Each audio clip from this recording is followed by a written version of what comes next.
আসসালামু আলাইকুম সবাইকে। আশা করি আপনারা সবাই ভালো আছেন। আজকে আমি করে দেখাবো ডিম ভর্তা। যখন রোজা থাকি তখন কিছু ভালো লাগে না, ভর্তা টর্তা একটু বেশি ভালো লাগে, তো তাই ভর্তা টর্তা দিয়ে একটু ভাত টাত খেতে ভালো লাগে সেহরির টাইমে বা সন্ধ্যা রাতে। তা আমি একটু পেঁয়াজ মরিচ কচলে, তারপর আমি আবার ভর্তাটা করেছি কি ঘি দিয়ে। আমার এই ঘি পছন্দ, তো তাই আমি ঘি দিয়ে ভর্তা করেছি। দেখবেন, খেয়ে দেখবেন, অনেক ভালো লাগে। আর বিশেষ করে আমি কাঁচামরিচটা কম খাই, তো কাঁচামরিচ বা শুকনো মরিচ ঝাল কম খাই, তাই আমি মরিচ কম দিয়েছি। আপনাদের যদি লাগে পরিমাণটা একটু বাড়াই নেবেন।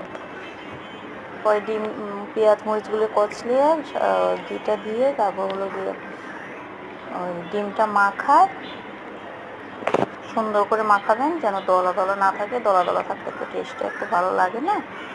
তারপর আবার সুন্দর করে মাখায় আপনারা ভর্তাটাকে খেয়ে দেখবেন, খুবই ভালো লাগে। আমার কাছে ভালো লাগে, জানি না অন্যরা সবার কাছে তো সব টেস্ট ভালো লাগে না, আমার কাছে ভালো লাগে। দেখেন কত সুন্দর এমনি হয়েছে ভর্তাটা।